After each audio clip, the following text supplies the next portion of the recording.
Olá, querido, graça e paz. Hoje é a quarta mensagem sobre o abatimento que atinge a nossa fé. Estamos falando de Elias, um homem que surgiu aí cheio de fé no Senado de Israel, quando Israel estava numa idolatria só. Ok? E aí, Elias faz tudo isso que eu falei ontem. E para começar, ele lança o desafio depois dos 3 anos e meio. Quando procuram ele, né? Você vê, você sabe de tudo. Deus, depois dessa palavra, Deus o esconde no ribeiro de Queribe. Ele fica lá comendo, sendo alimentado por Deus, cheio de fé, cheio de intimidade, mas comia na hora que Deus dava comida e água tinha abundante. Quando o ribeiro vai secando, ele é enviado à casa de uma viúva que o alimenta. Mas chega a hora dele se mostrar a Israel. E ele se mostra. E ele faz um desafio no Carmelo. Ele fala, vamos ao monte. E lá nós vamos descobrir qual é o Deus verdadeiro. O Deus que responder com fogo é o Deus verdadeiro. E você sabe, todo mundo prepara o altar, eles clamam a Baal, clamam, e nada acontece. Eles falam, fala mais alto, às vezes está dormindo, né? Nada acontece. Mas chega a hora de Elias clamar a Deus. É 1 Reis 18:36. E ele vai fazer uma oração pequenininha. Ele começa dizendo assim, é interessantíssimo, porque ele já havia restaurado o altar.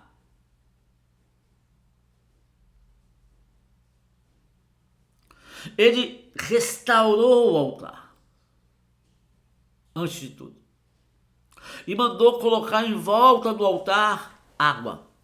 O que faltava naquela época, gente? Água. Ninguém subiu para o monte com talhas de água. Mas Elias, quando faz o rego em volta do altar, ele manda derrubar algumas talhas de água lá. O que significa água, pastor? O precioso. A água, naquele momento de Israel, era o mais precioso, porque não chovia há 3 anos e meio, ribeiros haviam secado. Quem tinha água, tinha tudo. Quantos animais morreram, quantas pessoas perderam rebanhos por falta de água. Então ele arruma o altar, ele derrama o precioso, entrega o precioso a Deus. E ele começa o versículo 36 do capítulo 18, 1 Reis, dizendo assim, no devido tempo de se apresentar a oferta de manjares. E eu aprendo uma coisa, que nada na Bíblia está por acaso. Quando ele coloca ali que no tempo devido, é no tempo de apresentar a oferta de manjares, Deus quer dizer alguma coisa para nós. Aí eu preciso entender o que é uma oferta de manjar. A oferta de manjar era uma oferta de flor de farinha. Não era aquele doce de manjar, sabe, feito branquinho, com calda de ameixa, que eu amo, e a minha filha que fala que é doce de velho, porque me lembra a infância da minha mãe, quando ela fazia, das minhas tias. Que delícia. Meu Deus. Vamos voltar. Oferta de manjares era uma oferta de flor de farinha e azeite. O significado era consagração, dedicação, submissão e obediência a Deus. O significado da oferta de manjares? Consagração, dedicação, submissão e obediência a Deus. Aleluia, glória a Deus. Louvado seja o Senhor. No devido tempo de se apresentar a oferta de manjar. A flor de farinha, ela era uma flor que era farinha. E como é que você conseguia farinha? O trigo tinha que ser moído, irmãos.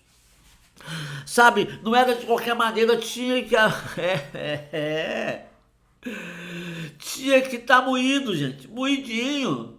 Passar na moenda e na peneira de Deus.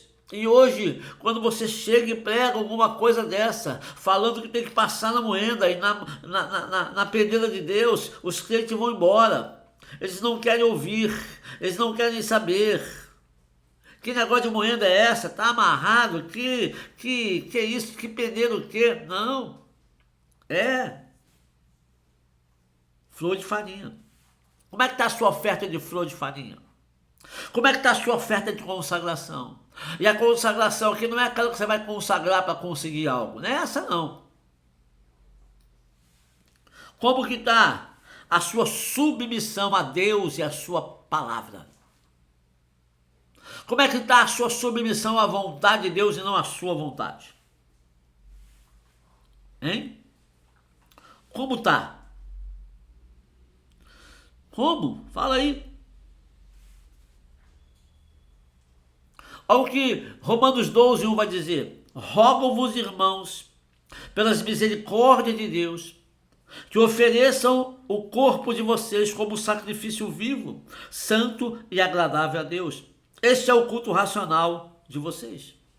O que é o culto racional? É oferecer o nosso corpo em sacrifício vivo, santo e agradável a Deus. Ele não está falando de passar 2 horas orando, 24 horas orando. Não está falando de você andar com um certo tipo de roupa. Ou não cortar o cabelo. Não está falando disso. Quando ele fala, eu rogo-vos, irmãos, que apresentei os vossos corpos em sacrifício vivo, está falando de negar o teu eu. O sacrifício de abrogar a sua vontade, para entrar em submissão à vontade de Deus. O que é? O que é oferta de manjar? É consagração, dedicação, submissão e obediência a Deus. Por que Saul perdeu o trono? O trono não foi confirmado por causa da sua desobediência e insubmissão à vontade de Deus. Depois que ele apresenta essa oferta, a Bíblia vai dizer que ele ora, ele vai falar assim: fique hoje sabido que eu sou teu servo e que segundo a tua vontade fiz todas essas coisas. Responde-me, Senhor, responde-me, Senhor. Essa é a oração que Elias faz no Monte Carmelo. Depois que ele apresenta a oferta de manjares, que foi ele mesmo. Como é que foi a vida dele? Depois que ele liberou a palavra, ele foi dentro da vontade de Deus. Ele foi enviado para onde? Para o ribeiro de Queribe. Ele foi enviado para o ribeiro de Queribe. Lá ele era alimentado quando Deus mandava os corvos levar para ele pão e carne. Quando o ribeiro está secando, Deus o manda para a viúva. Lá ele ora ao Senhor e fala com Deus, e aquela mulher tem farinha, tem pão, ela tem um filho. Mas Elias está como oferta de manjares, em submissão à vontade de Deus, está escondido, ele só pode se mostrar quando Deus o ordena. Olha só que interessante, ele libera a palavra e não chove mais. Se fosse hoje que ele liberasse uma palavra, como muitos hoje, e não chovesse mais, já está na internet direto, falando que ele fez isso. Não, porque eu orei e não choveu mais. Olha, já tem tanto tempo e não choveu, não vai chover. Porque eu estou com Deus, Deus está comigo. Não, depois que ele libera a palavra, Deus o esconde, Deus o tira de cena. Por quê? Para que a glória não vá para ele, para que o coração dele não se encha de soberba. Depois que Elias se apresenta com essa oferta, ele vai orar ao Senhor, ele ora e ele fala: Senhor, fique hoje sabendo que eu sou teu servo. Olha a humildade. O que eu falei? Ministério de Cristo, humildade. Eu sou teu servo, eu não sou mais que isso, eu sou teu servo. E eu fiz tudo essas coisas segundo a tua palavra. É a palavra de Deus. Olha de onde vem a fé, da palavra. Eu e você precisamos estar firmados na palavra, fazendo e vivendo segundo a palavra, sem deturpar a palavra, mas encaixando a palavra dentro do seu contexto original e correto, para aplicar na nossa vida e vivermos o evangelho correto e digno do Senhor, aonde o nome do Senhor vai ser glorificado, não o meu, não o seu, não de fulano, nem de ciclano, mas de Deus. Depois que ele ora: Senhor, responde-me, Senhor, o que acontece? Cai fogo do céu, o povo é reavivado, os profetas de Baal e Azera são mortos, aleluia, glória a Jesus. Louvado seja o Senhor, bendito seja Deus. Olha que maravilha. O povo começa a gritar, só o Senhor é Deus, só o Senhor é Deus. E o povo volta de novo a olhar para o Senhor, Deus, Criador dos céus e da terra. Os profetas de Baal são mortos, os profetas de Azera são mortos. E agora todo o povo volta, mas não choveu ainda. Ela precisa chover. Elias não fala assim, agora, segundo Deus, cuja face eu estou, segundo a minha palavra, haja chuva. Não, não foi assim que veio a chuva. Para parar de chover, ele liberou uma palavra, mas para voltar a chover, ele precisou gerar chuva. Elias agora, amado, não manda chover, mas ele vai orar a Deus por chuva. Você vai ver isso lá em 1 Reis 18, 42. Ele sobe ao monte, manda o moço olhar. Não tem nada no céu, o céu está azul, limpinho, sol escaldante, terra seca. A Bíblia diz que ele se inclina e coloca a cabeça entre os joelhos. Sabe que posição era essa? Era a posição que as parteiras de Israel colocavam as mulheres para gerar, para dar à luz. Elias está se movendo no seu íntimo para dar à luz a chuva. Ele está se inclinando, aleluia, no movimento de translação diante do sol da justiça. Não é assim que são feitas as estações? Já estudou sobre as estações, verão e inverno? A terra no seu eixo, ela se inclina, aleluia, glória a Deus, diante do sol. Quando o norte do planeta se inclina, é verão no hemisfério norte. Quando o sul do planeta se inclina, é verão no hemisfério sul. Aleluia, glória a Deus. Assim as estações também são formadas, de acordo com o nível de inclinação, de acordo com o sol. Elias está se inclinando diante de Deus para mudar da estação seca para a estação chuvosa.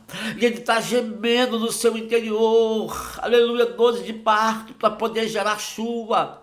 Porque ele liberou uma palavra e não tinha mais chuva, mas agora ele precisava gerar a chuva. Ele precisava no seu íntimo buscar isso. E ele está inclinado diante de Deus na sua fé. E o moço sobe a 7ª vez e quando olha vê uma nuvem pequena do tamanho da mão de um homem.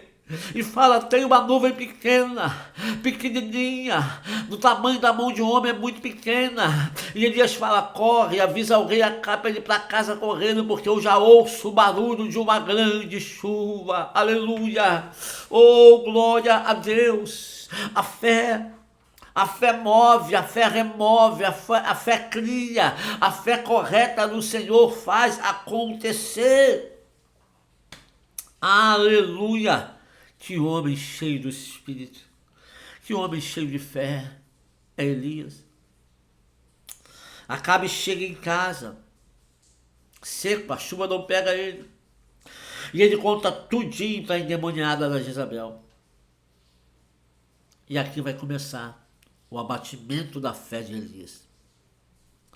Nós vamos ver algumas coisas que podem fazer a nossa fé ser abatida. Mas eu quero dar com você, porque o vídeo já está com 13 minutos. E eu não quero cansar você. Bendito Deus e Pai, eu te louvo, te glorifico, obrigado, abençoe meu irmão, minha irmã.